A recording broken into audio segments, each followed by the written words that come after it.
Assalamualaikum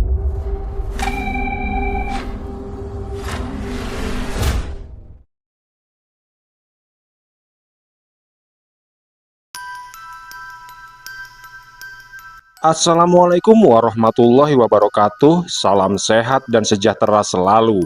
Jumpa lagi bersama saya Untung Prasetyo yang pada kesempatan ini akan kembali membawakan kisah dari Warijan season 2. Tapi sebelum kita masuk ke ceritanya, jangan lupa untuk terus mendukung channel Lingkaran Misteri dengan menekan tombol subscribe-nya dan juga tombol like-nya. Nyalakan lonceng notifikasinya dan bantu share link video ini sebanyak-banyaknya agar channel Lingkaran Misteri dapat terus berkembang. Oke, bagaimana kisahnya? Mari kita simak ceritanya.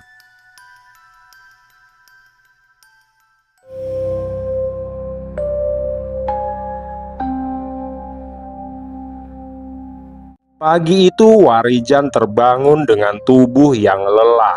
Setelah pada malam harinya dia mendatangi kerajaan gaib di Luweng Ombo dan berhasil menutup gerbang gaib di sana berkat bantuan Ki Condrowongso. "Pagi ini sampean ikut kami ke balai desa ya mas?"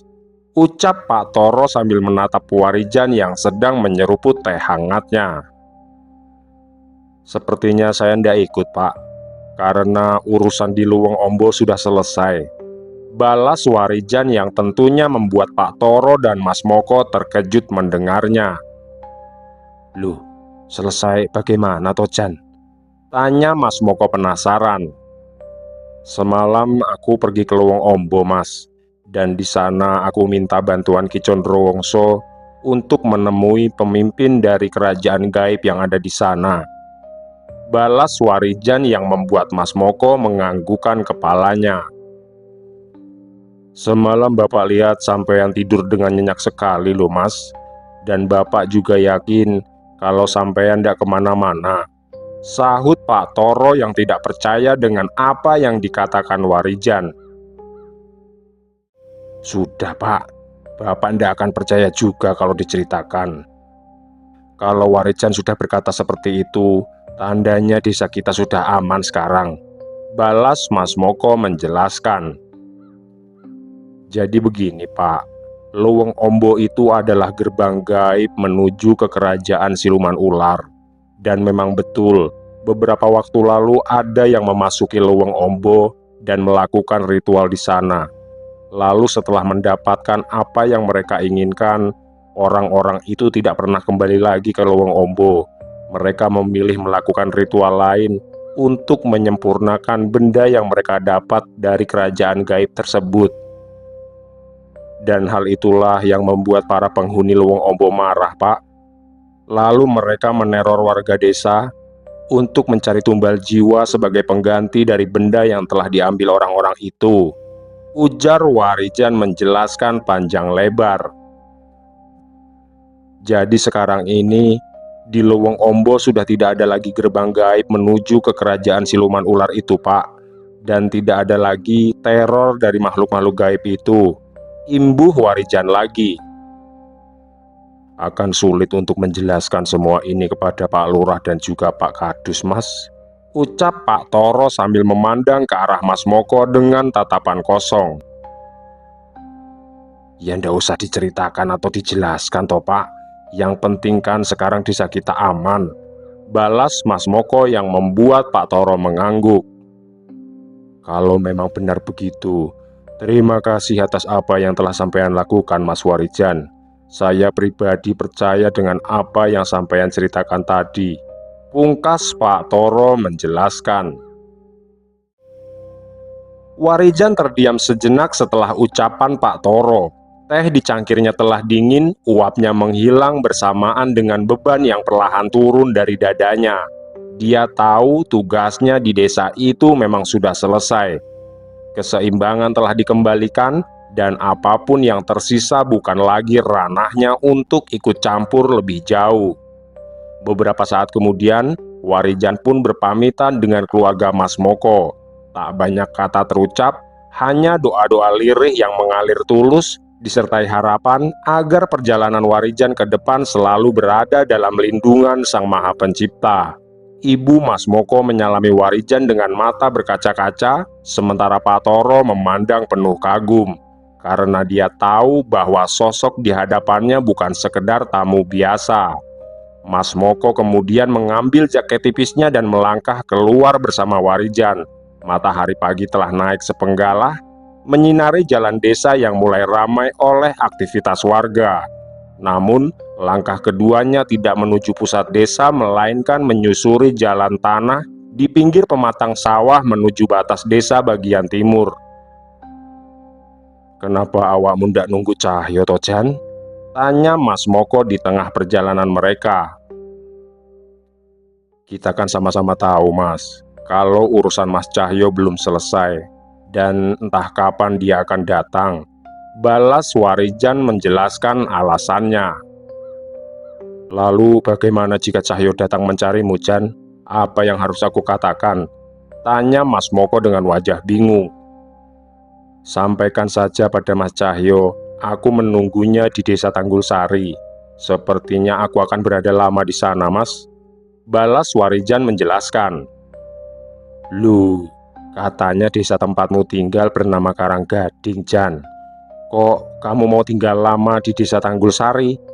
tanya Mas Moko penasaran. "Aku memang berasal dari desa Karanggading, Mas. Tapi aku akan ke desa Tanggul Sari terlebih dahulu. Di sana aku akan menemui seorang gadis bernama Sulastri, Mas," balas Warijan yang membuat Mas Moko tersenyum. "Baiklah, Jan. Jika kau tidak berada di desa itu, berarti aku dan Cahyo akan langsung ke desamu saja ya," ucap Mas Moko lagi. Setelah lama berjalan, mereka akhirnya tiba di ujung desa. Tempat rumah-rumah mulai jarang dan pepohonan besar berdiri lebih rapat. Di kejauhan tampak sebuah bukit kecil yang ditumbuhi pohon randu tua dan semak lebat. Mas Moko berhenti melangkah di sana. Dia berdiri memandang ke arah bukit kecil di depan mereka, lalu menghela nafas panjang, seolah sedang menimbang apakah cerita ini layak diucapkan atau tidak. "Jan, awakmu lihat bukit kecil itu kan?" ucap Mas Moko sambil mengarahkan tangannya. Warijan mengangguk, matanya mengikuti arah tangan Mas Moko. "Di balik bukit itu ada sebuah sendang. Namanya Sendang Demit, Jan. Airnya tidak pernah kering meski kemarau panjang sekalipun. Tapi warga desa ini dan warga desa sebelah tidak ada yang berani mendekat, apalagi mengambil airnya," ucap Mas Moko menceritakan. "Kata orang-orang tua dulu, sendang ini bukan sekedar mata air biasa, Jan, tapi semacam pintu gaib seperti yang kamu ceritakan tadi pagi. Tempat di mana batas antara dunia nyata dengan alam gaib menjadi tipis," imbuh Mas Moko lagi. "Jadi hampir sama seperti Luwung Ombo ya, Mas?" tanya Warijan dengan pandangan ke arah bukit yang ditunjuk Mas Moko. "Iya, Jan.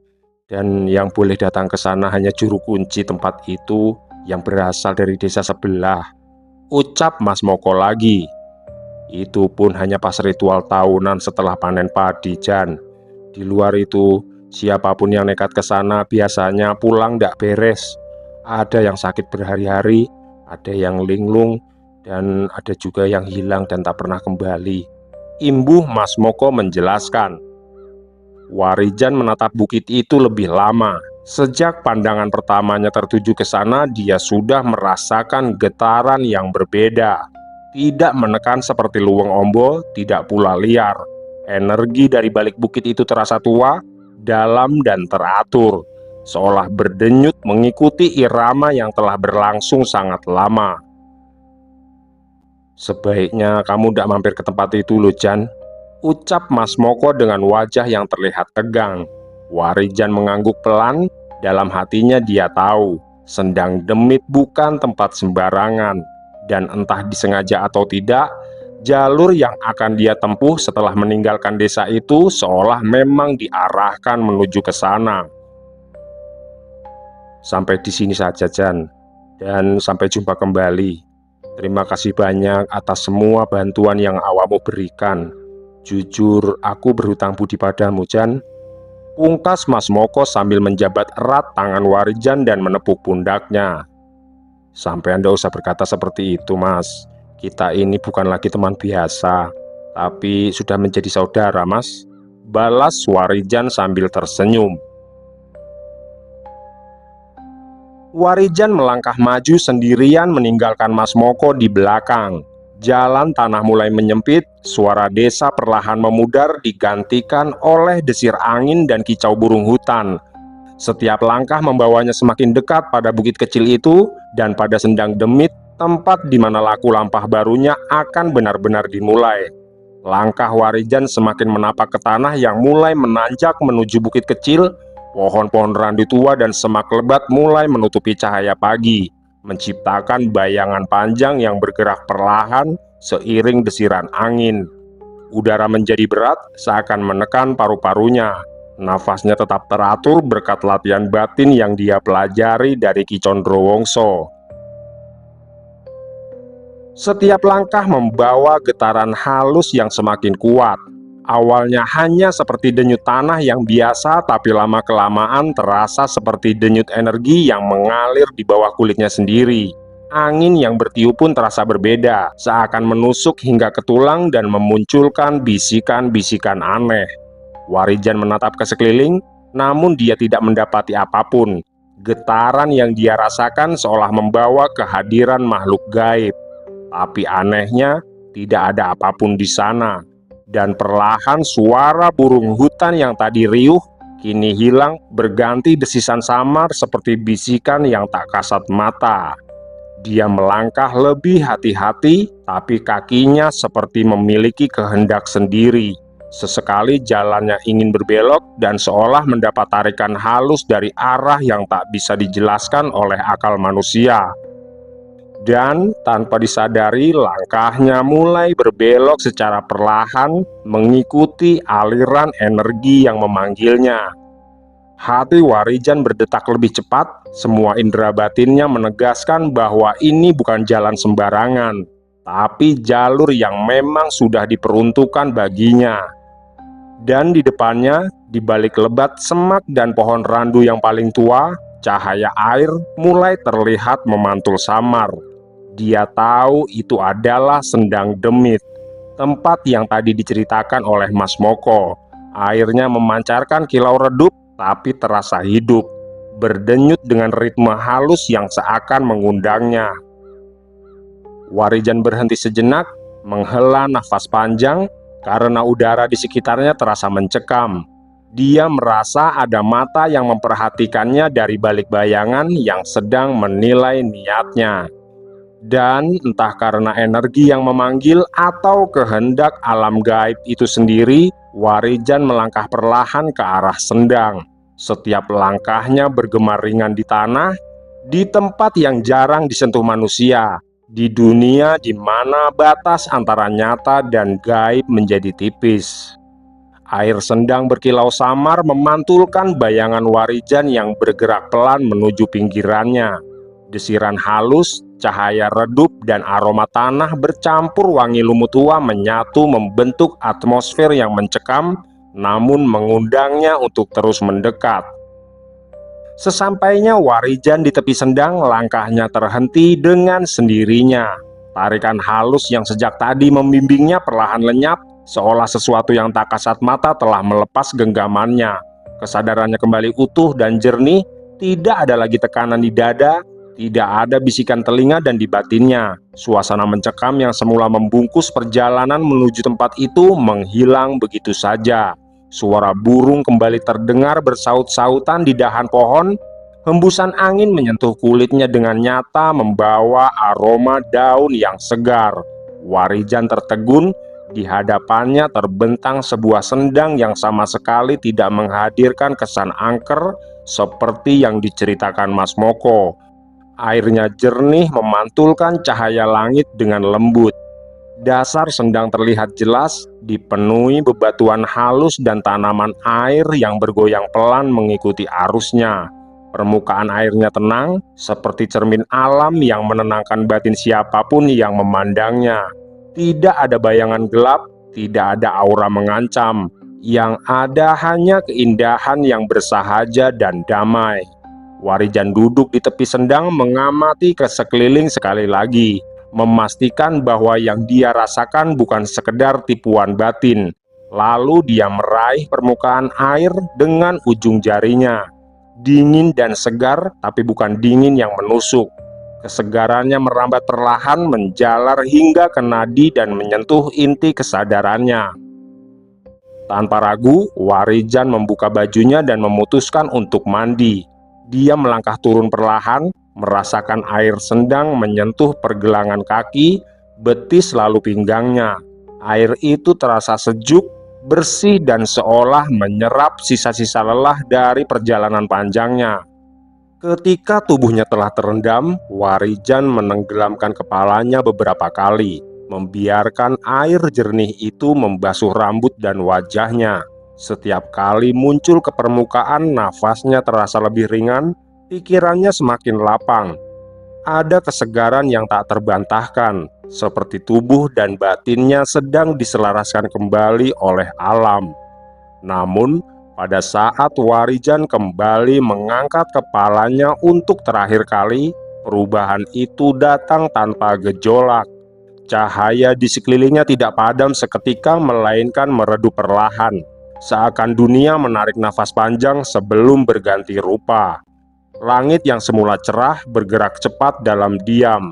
Warna biru memudar, tergantikan semburat jingga dan emas yang mengalir seperti senja yang dipaksa hadir sebelum waktunya.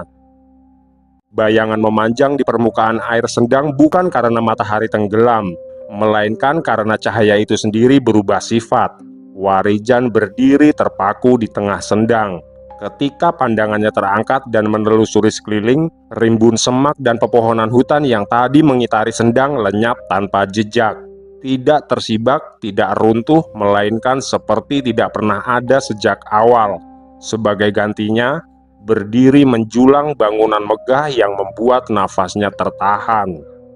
Sebagai seseorang yang sudah terbiasa keluar masuk ke alam lain, Warijan terkejut ketika dia kini berada di dalam sebuah istana. Dinding-dindingnya tinggi, tersusun dari batu halus yang berlapis emas berkilau lembut. Bukan menyilaukan, melainkan memancarkan kewibawaan tua yang telah melewati zaman. Pilar-pilar besar menjulang di sekeliling sendang, diukir dengan relief sisik naga dan pola kuno yang berdenyut halus, seakan menyimpan aliran hidup di dalamnya. Langit-langit terbuka memperlihatkan cahaya senja yang menggantung abadi tanpa matahari dan bulan. Sendang tempat Warijan berdiri bukan lagi sekedar genangan air alam. Airnya kini mengalir tenang di dalam kolam pemandian yang luas, bertingkat dan tertata dengan keanggunan kerajaan. Setiap riak memantulkan cahaya emas dan hijau kebiruan seperti sisik naga yang tersentuh sinar. Uap tipis naik dari permukaannya membawa aroma yang tidak dikenal manusia, bersih, hangat, dan syarat kekuatan mistis. Warijan menyadari sesuatu dengan kejernihan yang mengejutkan. Tidak ada rasa takut di dadanya. Tubuhnya tidak menegang, batinnya tidak memberontak. Justru ada perasaan seolah dia diterima di sana, meski tak diundang secara lisan. Kesadarannya tetap utuh, namun ruang dan waktu jelas bukan lagi milik dunia yang dia kenal. "Akhirnya ada manusia terpilih yang datang ke tempat ini," ujar sosok makhluk gaib bertubuh tinggi besar dengan wujud yang mengerikan. Bentuk kepalanya seperti warna rupa, namun memiliki dua tanduk panjang. Kulitnya bersisik hijau kehitaman dengan dua sayap yang menelungkup di punggungnya. Mendengar hal itu, sontak saja Warijan terkejut. Dengan tenang, dia perlahan berenang ke tepian sendang, yang kini telah dikelilingi makhluk-makhluk gaib yang sepertinya menjadi penghuni tempat itu. "Keluarlah dari dalam air suci itu, manusia terpilih," ujar sosok yang sama. sosok makhluk gaib yang memiliki aura besar dan kuat dibanding makhluk-makhluk lainnya. Warijan menganggukkan kepala perlahan, menandakan sebuah isyarat sederhana bahwa dia memahami perintah itu. Tanpa berkata apapun, dia menggerakkan tubuhnya ke tepi sendang. Air suci yang semula terasa ringan kini seolah menahan langkahnya sejenak, seakan enggan melepas kehadirannya. Dan begitu kedua kakinya menginjak dasar kolam pemandian, sesuatu yang ganjil merambat dari ujung jari-jarinya. Awalnya hanya denyut halus di kulit tangan, seperti getaran nadi yang bukan miliknya sendiri. Namun dalam hitungan detik, denyut itu menjalar cepat, menyusuri lengan, dada hingga ke seluruh tubuhnya. Warijan terhenti. Nafasnya tertahan ketika rasa hangat yang tidak menyakitkan namun sangat kuat membungkus raganya dari dalam. Perlahan-lahan, tubuhnya mulai berubah. Permukaan kulit yang semula kasar oleh debu kini memantulkan cahaya lembut dari istana pemandian. Pola-pola sisik muncul satu persatu, menyusun diri dengan keteraturan yang asing, berwarna merah keemasan bercampur gelap, serupa dengan kulit makhluk-makhluk gaib yang mengelilinginya, namun dengan warna yang berbeda.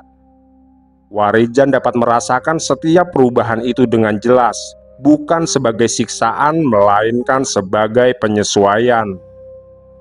Makhluk-makhluk gaib di sekeliling sendang bergerak serempak, beberapa menundukkan kepala, yang lain menggetarkan ekor atau sayapnya perlahan, seolah menyaksikan sebuah pertanda lama yang akhirnya terwujud.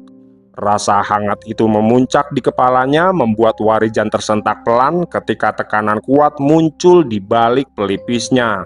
Dari sana, sesuatu tumbuh. Dua tanduk panjang perlahan menembus kulit kepalanya, melengkung ke belakang dengan anggun namun mengancam. Tidak ada darah, tidak ada rasa nyeri, hanya sensasi berat dan mantap. Seakan bagian itu memang telah lama menunggu untuk muncul. Tidak sampai di situ saja, wajahnya pun mulai berubah. Rahangnya mengeras, tulang pipinya menonjol, dan garis wajahnya membentuk siluet naga. Sorot matanya mengeras, memantulkan cahaya sendang dengan kilau yang bukan lagi sepenuhnya milik manusia. Namun di balik perubahan itu, kesadaran Warijan tetap utuh. Dia masih merasakan dirinya sendiri. Warijan menurunkan pandangannya menatap tubuh yang kini nyaris serupa dengan para penghuni alam gaib tempatnya berada. Tapi di balik perubahannya, ada sesuatu yang berbeda. Punggungnya tampak polos, tidak ada sayap yang tumbuh di sana. Tidak ada selaput atau tulang yang menonjol, menandakan sebuah kekosongan yang jelas. Sebagai penanda batas yang tegas antara dirinya dan makhluk-makhluk asli kerajaan gaib itu. Sosok tinggi besar dengan dua tanduk panjang melangkah mendekat. Aura kekuatannya membuat udara di sekitar sendang bergetar pelan. Dia memandang Warijan dengan mata yang menyala dalam-dalam, bukan dengan kebencian melainkan dengan pengamatan yang tajam dan penuh penilaian. Akhirnya, ramalan dari kitab Pranatamaya benar-benar terwujud hari ini, ujar sosok makhluk yang memiliki aura sangat besar itu. Selamat datang di Mandala Jaladirga. Imbuhnya lagi yang seolah menjadi penanda jika Warijan adalah sosok yang ditunggu oleh kerajaan gaib tersebut. Warijan berdiri tegak sambil terus memandangi tubuhnya yang kini berwujud manusia berkepala naga. Dia mengedarkan pandangannya ke sekitar dengan rasa takut yang mulai menggelayuti pikirannya. "Kenapa tubuhku seperti ini, Ki?" tanya Warijan yang masih tidak percaya dengan apa yang dilihatnya. "Dalam kitab Pranatamaya dijelaskan, jika manusia yang memiliki energi besar akan datang dan akan menjadi bagian dari Mandala Jaladirga. Selain itu, dia akan diangkat menjadi Mahapatih yang memimpin perang besar dan akan mewujudkan kejayaan Mandala ini," ujar sosok makhluk gaib tersebut. Namaku adalah Galih Tirta. Aku adalah patih dari Mandala ini. Dan sepertinya sebentar lagi tugasku akan selesai. Karena Sang Mahapatih telah datang." Imbuh sosok bernama Galih Tirta menjelaskan. "Sekarang, mari ikut aku menghadap Sang Ratu," ucap Ki Galih Tirta sambil menganggukkan kepalanya. Warijan terdiam, dadanya terasa berat ketika mendengar kata Mahapatih dan perang besar diucapkan dengan begitu pasti. Seakan nasibnya telah ditulis jauh sebelum dia mengerti apapun tentang tempat itu. Dia mengangkat wajahnya perlahan, menatap Ki Galih Tirta yang berdiri di hadapannya dengan sikap hormat namun tegas. "Aku tidak datang untuk berperang, Ki," ucap Warijan lirih dengan suaranya yang masih manusiawi meski wujudnya telah berubah.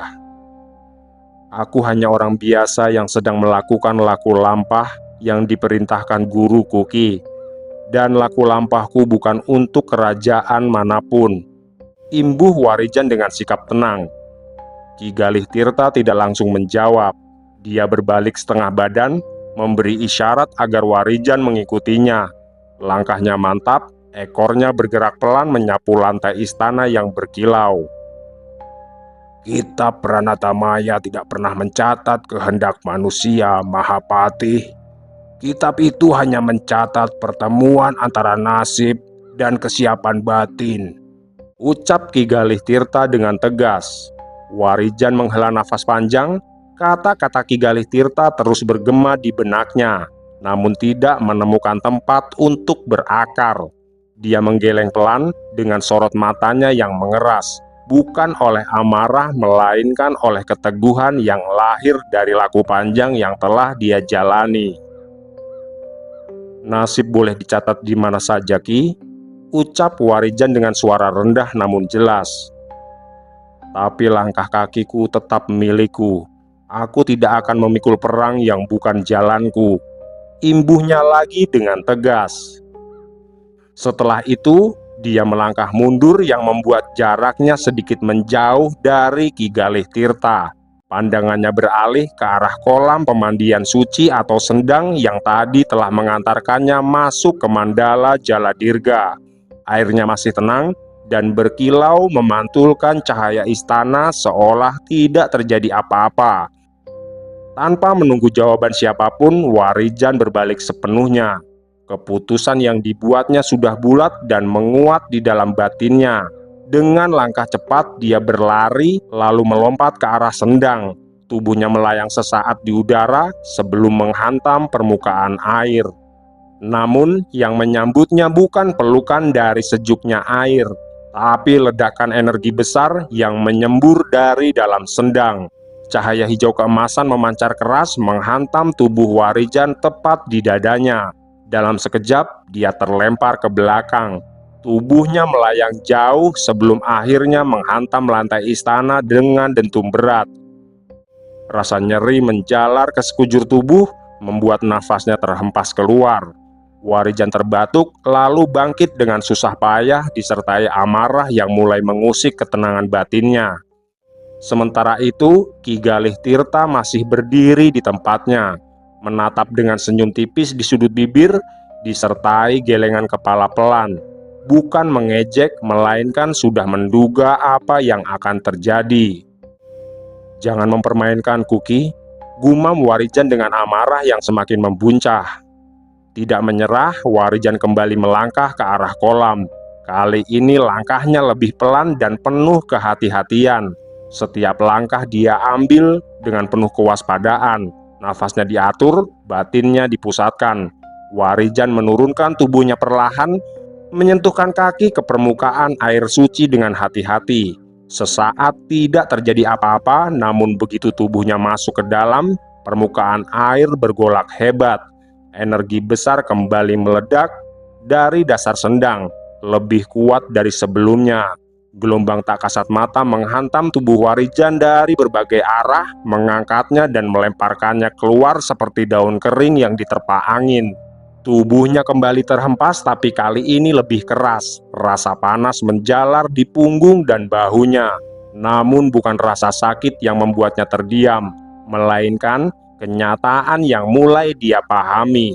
Sendang itu menolaknya, dan air suci Mandala Jaladirga bukan lagi jalan keluar baginya. Masuk ke Mandala ini bukanlah sebuah pilihan, Mahapati, Ujar Ki Galih Tirta dengan wajah datar. begitu kau diterima, jalan pulang tidak bisa lagi dilalui semaumu. Imbuh Sang Patih menjelaskan. Warijan menggertakkan gigi lalu berdiri tertatih sambil menatap kembali kolam suci itu. Di dalam dadanya, amarah bercampur kebingungan mulai bertarung dengan kesadaran yang selama ini dia jaga.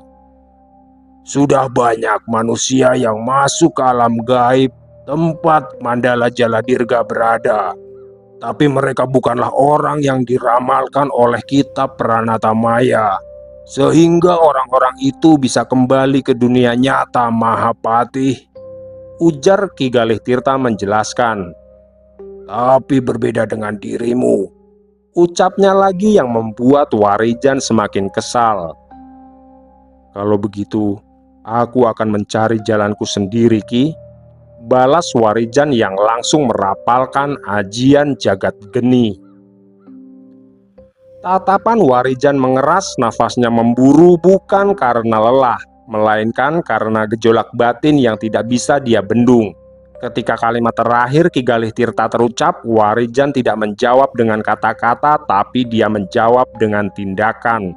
Energi di dalam tubuhnya berputar cepat, bangkit dari pusat kesadaran yang selama ini dia kunci rapat.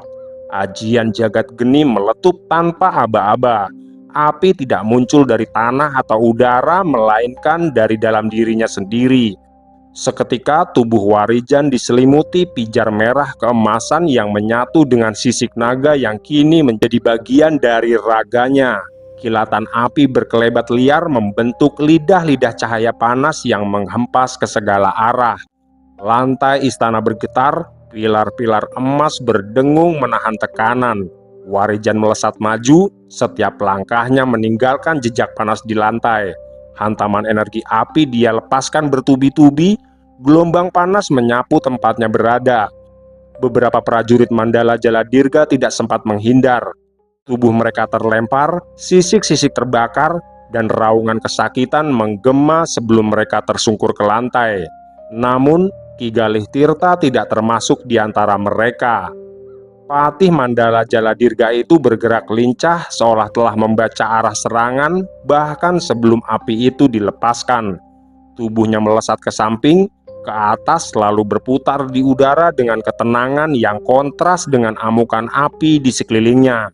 Setiap kali gelombang jagat geni hampir menyentuhnya, ruang di sekitarnya seakan melengkung membiarkan serangan itu melintas tanpa benar-benar mengenai sasaran. Warijan tidak berhenti. Di tengah amukan api dia merapal mantra lain. Suaranya berat, bergema dari rongga dada, membawa getaran yang berbeda. Tanpa sedikit pun rasa ragu, dia melepaskan ajian dari ilmu Raksataru yang didapatnya dari Ki Condrowongso. Energi api yang tadi mengamuk mulai ditindih oleh kekuatan lain. Dari lantai istana, dari sela-sela pilar, bahkan dari udara kosong muncul bilah-bilah tajam berbentuk kayu panjang. Serat-seratnya berkilau kehijauan, keras, padat seperti baja hidup. Bilah-bilah itu melesat serempak, meluncur seperti anak panah yang mengarah ke satu titik, yaitu Patih Galih Tirta. Untuk sesaat, istana pemandian dipenuhi bayangan kayu terbang dan cahaya api yang bertabrakan. Prajurit-prajurit Mandala Jaladirga mundur dengan cepat. Sebagian terluka, sebagian terpaksa menjatuhkan diri untuk menghindari lintasan serangan yang tak terkendali. Namun sekali lagi, bilah-bilah Raksataru tidak menemukan sasarannya. Di hadapan Ki Galih Tirta, sebuah lapisan energi bening berpendar muncul seperti selubung tipis. Bilah-bilah kayu menghantamnya, retak lalu hancur menjadi serpihan cahaya sebelum sempat menyentuh tubuhnya. Ki Galih Tirta mendarat tenang di hadapan Warijan yang membuat jarak di antara mereka sangat dekat. Aura besarnya tidak meledak, tidak mengancam, namun justru terasa semakin menekan karena ketenangannya. Kekuatan serta kesaktianmu memang besar, manusia.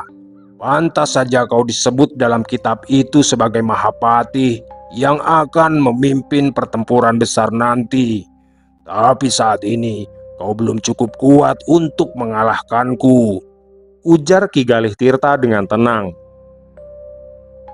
makhluk ini sangat tenang dan sangat cepat dalam membaca setiap seranganku. Bisik Warijan dalam hatinya. Aku tidak boleh mengeluarkan ajian Sindung Geni, karena jika seranganku gagal, maka aku tidak memiliki kesempatan lagi untuk keluar dari tempat ini. Ucapnya lagi dalam hati. Pilihan ada di tanganmu, Mahapatih.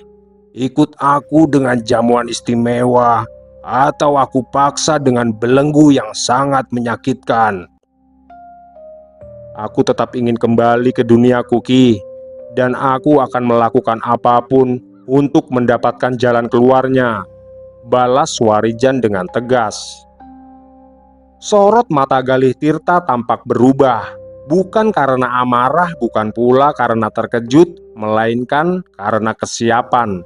Untuk pertama kalinya sejak pertempuran itu dimulai, aura sang patih tidak lagi sekedar diam dan menekan, tapi dia bergerak dan mengalir keluar seperti arus laut dalam yang bangkit ke permukaan. Warijan menarik nafas dalam-dalam, keputusannya sudah bulat. Ajian jagat geni kembali dia bangkitkan, namun kali ini tidak meledak liar seperti sebelumnya. Api itu dipadatkan dan dipaksa berputar mengitari tubuhnya dalam lingkaran-lingkaran rapat. Sisik di tubuhnya berkilau merah keemasan, hawa panas di sekitarnya terfokus, tajam dan mematikan. Setiap langkah yang dia ambil kini mengandung tekanan, seolah lantai istana ikut menunduk di bawah kehendaknya. Tanpa aba-aba Warijan menerjang. Gelombang api melesat lurus, tidak menyapu melainkan menghantam langsung ke arah Ki Galih Tirta seperti tombak panas. Pada saat yang sama, mantra Reksataru kembali terucap. Kali ini bilah-bilah kayu tidak muncul dari segala arah, melainkan tersusun rapi di udara, memanjang dan berputar, lalu melesat bergantian, cepat, terarah dan tanpa celah. Namun kali ini Ki Galih Tirta tidak hanya menghindar, dia mengangkat satu tangan, membuat udara di depannya bergetar hebat. Sebuah pusaran energi berwarna hijau kebiruan terbentuk, menelan tombak api Warijan dan memecahnya menjadi percikan-percikan cahaya yang lenyap sebelum menyentuh lantai. Dengan gerakan yang sama, Ki Galih Tirta melangkah maju dan menghentakkan kakinya. Dari lantai istana, gelombang energi padat meledak ke arah Warijan. Warijan tersentak mundur, namun tidak terpental. Dia menahan dengan energi jagat geni yang dia padatkan. Api dan energi mandala saling menghantam di udara, menciptakan dentuman rendah yang membuat pilar-pilar emas bergetar hebat. Belum sempat Warijan mengatur nafas, Ki Galih Tirta sudah berdiri di hadapannya. Gerakannya begitu cepat hingga nyaris tak tertangkap mata. Cakar tajamnya menyapu ke arah dada Warijan, membawa tekanan yang bukan hanya fisik tapi juga batin. Warijan menangkis dengan lapisan api, membuat percikan panas dan cahaya hijau bertabrakan di antara mereka. Benturan itu membuat keduanya terlempar mundur beberapa langkah. Aula istana kini berubah menjadi medan pertempuran. Api jagat geni membakar udara, sementara energi mandala Jaladirga membentuk gelombang-gelombang hijau kebiruan yang menyapu lantai dan pilar. Bilah-bilah Reksataru melesat kembali, namun kini Ki Galih Tirta membalas dengan serangan balik. Retakan cahaya membentuk bilah energi yang menebas bilah kayu itu di udara, mematahkan dan mengurainya sebelum mencapai sasaran. Prajurit-prajurit Mandala Jaladirga telah mundur jauh, menyaksikan pertarungan itu dengan kepala tertunduk. Ini bukan lagi pertempuran antara manusia dan patih kerajaan gaib. tapi ini adalah benturan dari dua kekuatan besar. Warijan melompat tinggi, api mengamuk di sekelilingnya, lalu menghantamkan serangan dari atas. Ki Galih Tirta menyambutnya dengan kepalan energi yang padat, membuat benturan keras yang mengguncang seluruh aula. Keduanya mendarat berhadapan, jaraknya hanya beberapa langkah. Nafas mereka sama-sama berat, dan untuk pertama kalinya Ki Galih Tirta menyeringai tipis. Sekarang kau tidak lagi bertarung sebagai manusia yang tersesat, Ucap Ki Galih Tirta dengan suaranya yang tenggelam di antara gemuruh energi. Aku bertarung untuk pulang, Ki, balas Warijan dengan tegas sambil menegakkan tubuhnya. Api masih berputar mengelilingi raganya dan sorot matanya menyala penuh tekad. Tidak ada lagi jalan pulang, Kisanak. Dan ketahuilah, saat ini kau adalah Mahapatih dari Mandala Jaladirga. Ucap Ki Galih Tirta dengan tegas. Setelah itu, dua kekuatan besar kembali bertabrakan. Warijan menerjang lebih dulu dengan jagat geni yang dipadatkan hingga menyerupai pusaran berlapis yang berputar cepat di sekeliling tubuhnya. Setiap ayunan tangan dan setiap langkah kakinya melepaskan tekanan panas yang menghantam udara. Bilah-bilah Raksataru menyusul dari berbagai sudut, muncul dari retakan cahaya dan melesat seperti hujan tombak hidup. Ki Galih Tirta menyambutnya tanpa mundur. Aura Mandala Jaladirga bangkit sepenuhnya, membungkus tubuhnya dalam selubung energi hijau yang berdenyut tenang. Dia menangkis, membalas, dan menghantam balik dengan presisi yang menakjubkan. Setiap serangan Warijan selalu berhadapan dengan balasan yang setara, tidak lebih dan tidak kurang. Benturan demi benturan mengguncang aula istana. Api jagat geni meledak, lalu energi Mandala membelahnya. Bilah kayu Raksataru patah namun langsung tergantikan oleh bilah-bilah baru. Keduanya saling melesat, saling menghantam, dan saling menguji batas. Tidak ada yang unggul dan tidak ada yang benar-benar terdesak. Pertempuran itu mencapai puncaknya ketika tiba-tiba bayangan besar melintas di atas mereka. Udara seketika terasa berat, seolah langit senja abadi itu turun beberapa lapis lebih dekat ke lantai istana. Api Warijan bergetar, energi Galih Tirta meredup sesaat, lalu mengalir tenang seperti sungai yang menyadari kehadiran samudra. Warijan menoleh ke atas dan melihat seekor naga besar yang melayang di udara. Tubuhnya panjang dan anggun, sisik-sisiknya berwarna hijau muda yang berkilau lembut, seolah memantulkan cahaya dari dalam dirinya sendiri. Tidak ada kesan buas pada gerakannya, yang ada justru keagungan yang menekan batin siapapun yang memandang. Setiap kepakan sayapnya menggetarkan ruang, setiap lengkungan tubuhnya memancarkan wibawa yang mutlak. Aura yang dipancarkannya jauh melampaui aura dari Ki Galih Tirta. Makhluk itu melintas beberapa kali dan mengitari medan pertempuran tanpa suara. Dan pada lintasan berikutnya, sorot matanya yang dalam terkunci pada Warijan. Dan di saat itulah serangan dilepaskan. Tanpa raungan dan tanpa gerakan kasar, dari tubuh naga hijau itu melesat energi besar yang berkilau keemasan. Energi itu tidak menghantam seperti ledakan, tapi dia berubah bentuk di udara.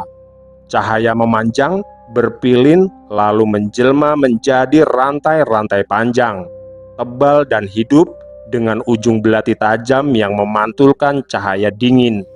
Warijan baru menyadari bahaya itu, namun semuanya sudah terlambat. Rantai pertama menembus punggungnya, menancap lurus hingga tembus ke dada. Rantai kedua menyusul, menghantam sisi lain tubuhnya dengan kekuatan yang membuat nafasnya terhenti.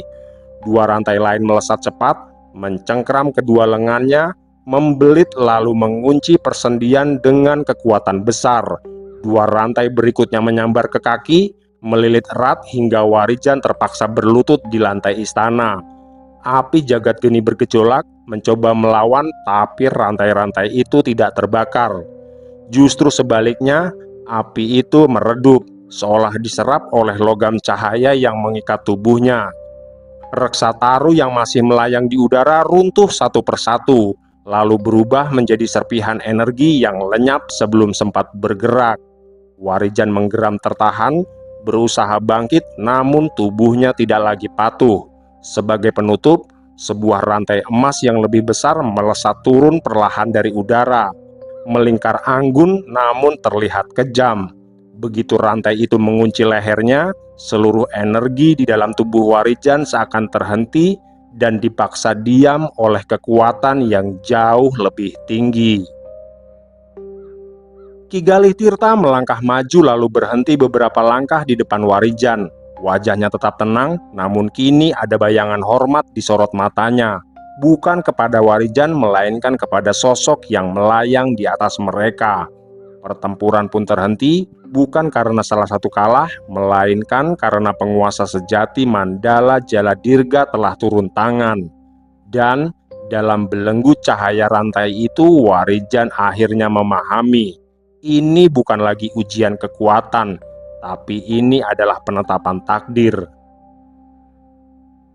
Apakah ini orang yang sampean maksud, Ki? Tanya sosok naga hijau yang melayang anggun di hadapan Patih Galih Tirta. Benar sekali, Nyai Ratu, dan aku sangat yakin jika dia adalah Mahapatih yang dimaksud oleh kitab Pranatamaya. Balas sang patih dengan wajah tertunduk. Kalau begitu, bawa dia ke alun-alun istana, Ki. Taruh dan ikat dia di tiang lelana jiwa. Jika dia dapat bertahan hidup dalam beberapa hari, maka aku akan mempercayai ramalan dari kitab itu, Ki. Balas sang ratu dengan tegas. Tanpa perlawanan, Warijan dipindahkan ke tempat penentuan. Tubuhnya terangkat dari lantai, bukan diseret dan bukan dilempar, melainkan dibawa dengan cara yang masih menunjukkan sikap hormat. Energi di dalam tubuh Warijan masih terkungkung oleh rantai emas di lehernya, membuat kesadarannya tetap terjaga, namun raganya tak lagi mampu melawan. Ki Galih Tirta memberi isyarat singkat. Beberapa prajurit Mandala bergerak serempak mengawal tubuh Warijan keluar dari aula utama. Pintu-pintu istana terbuka lebar, menyingkap sebuah lapangan luas tepat di hadapan bangunan megah itu. Alun-alun kerajaan terbentang dengan lantai hitam yang berkilau. Di tengahnya berdiri sebuah tiang yang tinggi menjulang, berlapis ukiran kuno yang berdenyut halus. Tiang itu dikenal sebagai tiang lelana jiwa. Begitu Warijan tiba di sana, rantai-rantai baru muncul dari tanah dan udara. Rantai perak kehijauan membelit dada dan pinggangnya. Rantai hitam legam mengikat lengannya ke belakang tiang, sementara rantai emas di lehernya tetap terpasang, menjadi pengunci utama antara raga, sukma, dan kesadarannya. Tubuhnya ditegakkan, dipaksa berdiri menempel pada tiang itu, tanpa celah untuk bergerak. Di saat itu, alun-alun mulai dipenuhi makhluk-makhluk gaib dari Mandala Jaladirga yang berdatangan dari segala penjuru. Ada yang bersayap lebar, ada yang bertubuh menyerupai warna rupa, hingga makhluk-makhluk yang wujudnya sulit dijelaskan oleh akal manusia. Mereka membentuk lingkaran luas, menatap Warijan dengan sorot mata yang beragam. Bisik-bisik pun bermunculan. Beberapa dari mereka memandang iba dengan suara rendah, seolah khawatir menyaksikan nasib dari makhluk asing yang terjebak takdir besar. Ada pula yang menatapnya sinis. Bibir mereka melengkung mengejek, seakan keberadaan Warijan adalah noda di pusat kerajaan mereka. Warijan menahan nafas. Dia merasakan jika pandangan makhluk-makhluk itu menyisir ke setiap inci tubuhnya, membandingkan, menilai, dan menghakimi. Dari dekat, perbedaan itu semakin jelas. Meski wajahnya kini menyerupai naga dengan tubuhnya yang bersisik, tapi Warijan tidak memiliki sayap. Punggungnya polos, berbeda dengan hampir semua makhluk dewasa Mandala Jaladirga. Posturnya juga lebih pendek, lebih padat, tidak menjulang anggun seperti bangsa jin naga yang mengelilinginya. dan warna kulitnya yang merah kehitaman bercampur kilau api yang terpendam sangat kontras dengan hijau, emas, dan putih kebiruan milik penduduk asli kerajaan itu. Warijan menundukkan kepala pelan, bukan karena takut, melainkan karena kelelahan yang akhirnya merambat ke dalam batinnya. Di balik rantai-rantai yang mengikat raga dan energinya, pikirannya tetap bergerak, mencoba memahami ujian apa yang sedang menantinya. Di sisi lain istana, jauh dari hiruk-pikuk alun-alun dan tatapan rakyat Mandala Jaladirga, terbentang sebuah pendopo besar yang hanya diperuntukkan bagi penguasa dan punggawa tertinggi kerajaan. Ruangan itu berbentuk setengah lingkaran, dindingnya berlapis emas hijau yang diukir dengan relief peperangan kuno antara bangsa naga dan makhluk-makhluk raksasa. Pilar-pilar tinggi menyangga atap kubah yang berkilau, memantulkan cahaya lembut dari kristal gaib yang melayang tanpa penyangga. Di tengah pendopo, Nyai Ayu Dirga bersemayam di atas singgasana berlapis sisik naga hijau muda. Wujud naganya kini setengah termanifestasi, kepala dan ekor tetap dalam rupa naga. Sementara tubuh bagian atasnya menyerupai sosok perempuan agung dengan sorot mata yang dalam dan tajam. Auranya tenang namun berat, menandakan kekuasaan yang tidak perlu diumbar dengan amarah. Di hadapannya, Patih Galih Tirta berdiri dengan kepala yang tertunduk hormat. Di sisi kanan dan kiri pendopo, para punggawa kerajaan telah berkumpul. Ada senopati perang, ada penjaga kitab Pranatamaya, serta dua panglima yang tubuhnya menjulang sama tinggi dengan Ki Galih Tirta. Manusia itu memiliki energi yang tidak berdusta. Dia membawa api tua yang tidak dimiliki oleh bangsa kita, ucap Nyai Ayu Dirga yang terdengar lembut, namun setiap suku katanya menggetarkan udara di sekitarnya. Benar sekali, Nyai Ratu. Ajian yang dia gunakan juga bukan ilmu sembarangan. Ajian itu bernama Jagat Geni, warisan dari sang naga legenda, makhluk tua dunia atas. Namun batinnya masih menolak takdir yang disematkan padanya, balas Ki Galih Tirta sambil mengangguk pelan. Setelah jeda singkat, sosok punggawa kerajaan yang lebih tua melangkah maju. Sisiknya berwarna hijau keabu-abuan, tanda usia yang panjang. Dia adalah Empu Raksaka, sang penjaga kitab Pranatamaya. Di dalam ramalan itu tidak menyebutkan bahwa Mahapatih akan datang dengan kehendak yang selaras, Nyai Ratu, ucap Empu Raksaka. Di sana hanya tertulis, jika sang Mahapatih datang sebagai manusia, berdarah api dan bertubuh naga tanpa sayap. Selain itu, dia akan berdiri di persimpangan antara kehancuran dan kejayaan Mandala ini.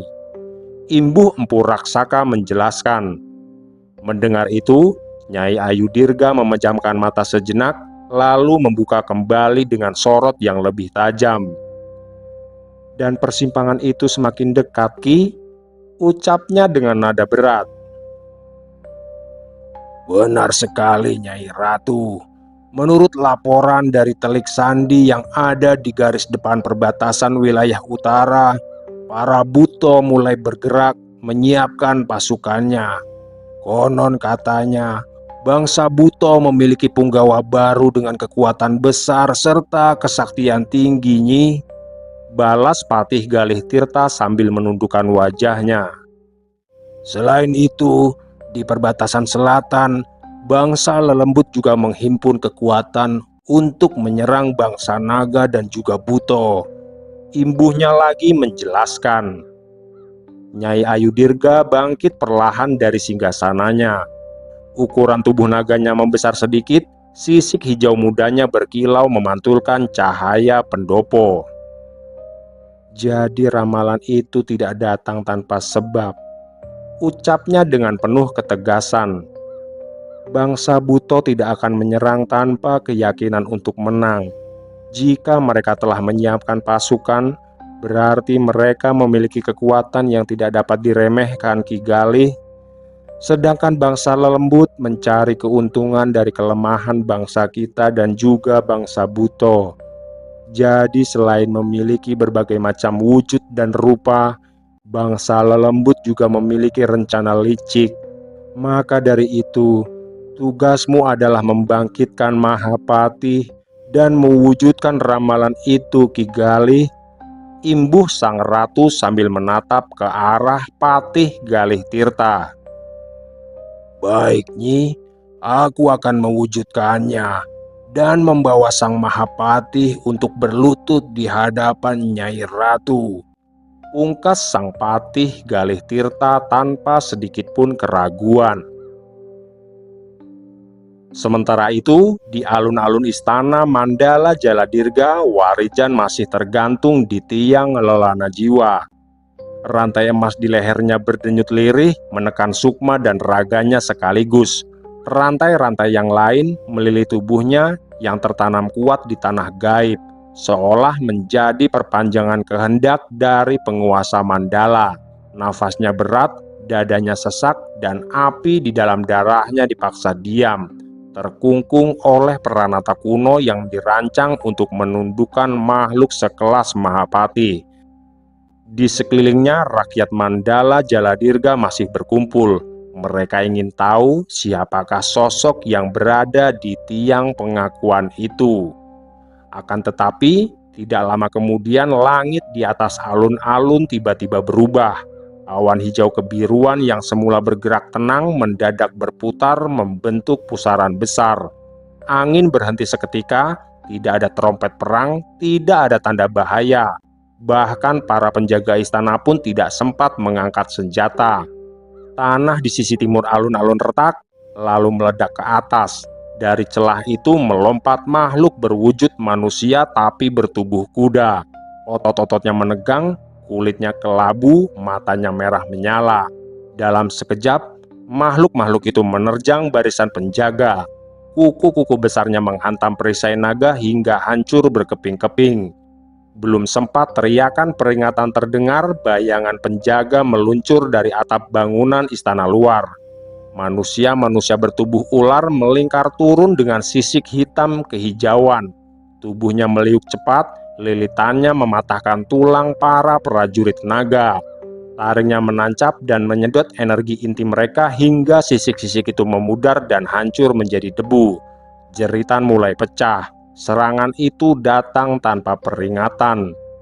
Dari balik kabut yang tiba-tiba turun, muncul makhluk-makhluk paling mengerikan.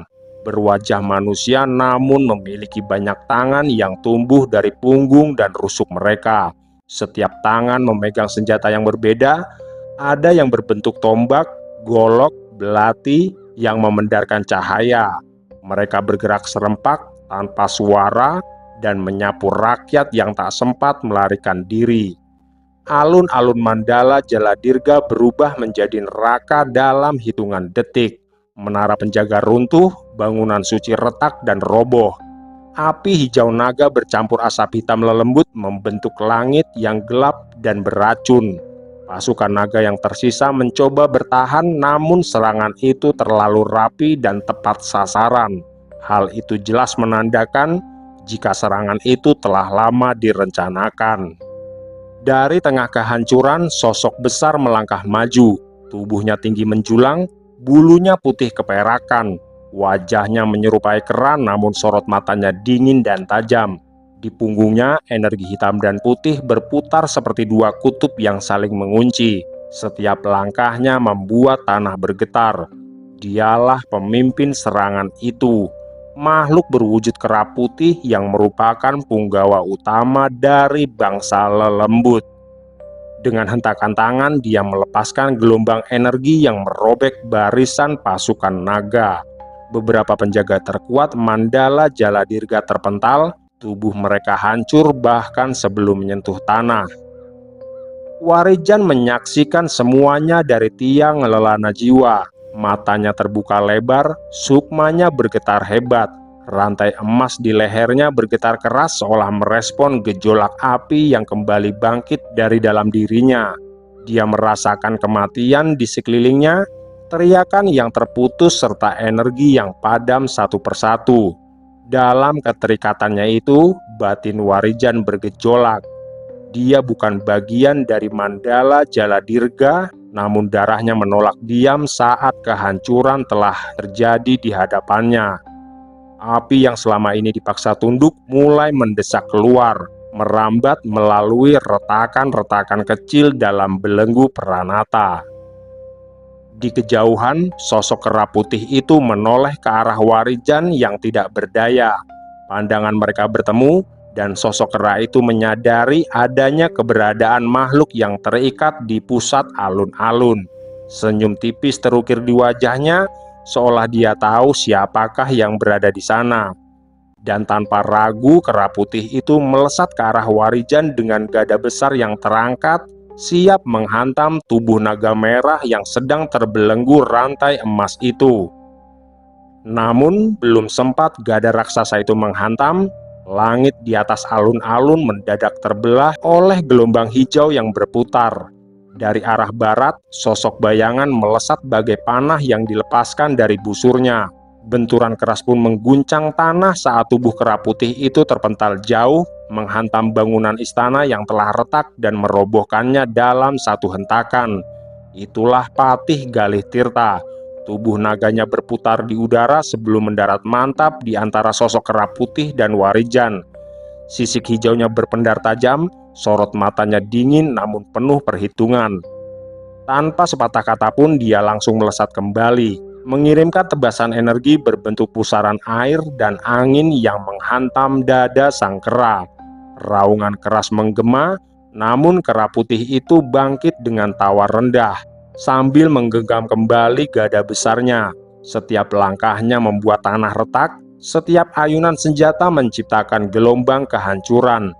Dua kekuatan besar itu pun bertubrukan, membuat ruang di sekitar mereka bergetar hebat. "Sungguh licik sekali siasatmu ini, Mahabala," ujar Ki Galih Tirta dengan penuh amarah. "Perang tetaplah perang, Ki Galih.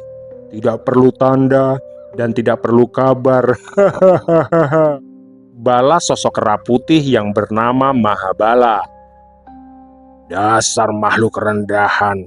Kalian bangsa lelembut memang tidak memiliki jiwa kesatria," pungkas Ki Galih Tirta. Tidak lama kemudian, Senopati Mandala Jaladirga dan para panglima perangnya serta punggawa terkuat turun ke medan laga. Api naga, angin Pranata serta cahaya-cahaya kesaktian bertabrakan dengan energi gelap dari bangsa lelembut. Alun-alun istana berubah menjadi medan perang yang sesungguhnya. Serangan datang silih berganti, dan untuk pertama kalinya sejak serangan itu dimulai, kehancuran mulai tercipta. Di pusat pertarungan, Ki Galih Tirta dan Mahabala saling berhadapan tanpa jeda. Gada kera itu menghantam, Ki Galih Tirta menangkis, namun gelombang kekuatannya tetap menghantam tubuh sang naga hijau. Darah menyembur dari mulut sang patih yang membasahi tanah suci alun-alun. Satu hentakan gada datang lagi, tapi kali ini Ki Galih Tirta tidak menghindar. Dia berdiri tepat di hadapan tiang lelana jiwa. Tubuhnya membentang di antara Mahabala dan Warijan. Gada itu menghantam dadanya dengan suara retakan yang mengerikan. Tubuh Ki Galih Tirta terhempas, lalu bangkit kembali dengan nafas berat. Melihat lawan yang kian melemah, Mahabala tidak memberi ruang sedikit pun. Gada raksasanya kembali menghantam tubuh Ki Galih Tirta berulang kali. Tiap pukulan jatuh dengan kekejaman yang tanpa ampun. Sisik hijau sang patih pecah, retakannya menyebar seperti jaring luka di seluruh tubuhnya. Aura kewibawaannya meredup perlahan, seakan cahaya hidupnya sedang diperas keluar. Darah hijau mengalir deras dari sudut mulut Ki Galih Tirta, menetes ke tanah suci alun-alun, tepat di bawah belenggu emas yang menahan Warijan. Setiap tetes darah itu memantul, meresap ke tanah, lalu menjadi denyut panas yang merambat naik ke tubuh sang naga merah. Warijan menyaksikan semuanya dalam diam yang membakar. Dadanya terasa seperti diremas dari dalam, bukan karena ketakutan yang menguasainya, melainkan karena rasa gagal melindungi, rasa bersalah karena penolakannya, dan kemarahan terhadap nasib yang memaksanya memilih di saat darah tertumpah demi dirinya. Matanya yang merah perlahan menajam, bukan karena amarah semata, melainkan karena kesadaran yang runtuh telah bangkit kembali.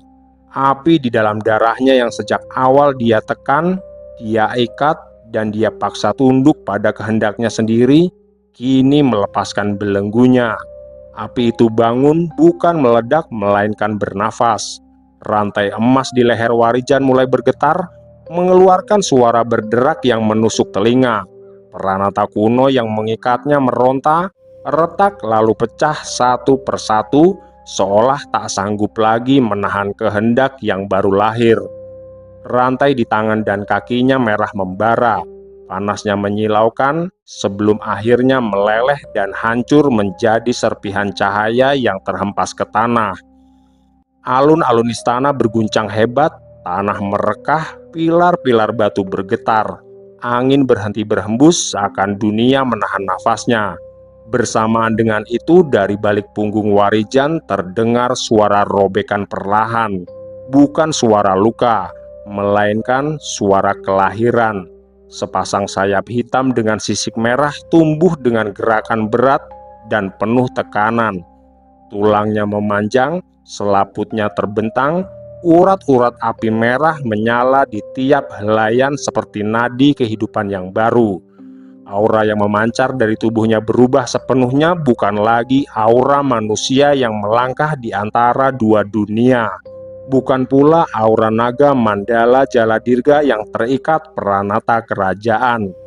Itu adalah aura kuat dari Mahapatih yang telah diramalkan, Mahapatih Jagat Geni, yang bangkit ketika kehancuran telah menyentuh batas terakhirnya. Api tua meledak dari tubuh Warijan membentuk pusaran raksasa yang menyapu medan perang. Prajurit, punggawa, dan makhluk lelembut terpaksa mundur, dihantam tekanan panas yang bukan sekedar membakar raga tapi mengguncang batin. Untuk pertama kalinya sejak pertempuran dimulai, Mahabala melangkah mundur. Matanya yang liar membelalak bukan karena luka, melainkan karena pengakuan yang tak terucap, bahwa di hadapannya kini berdiri sosok yang tidak seharusnya lahir di zaman ini. Dan di tengah api yang mengaum itu, Warijan berdiri tegak. Sayap hitamnya membentang, sorot matanya tenang namun mematikan.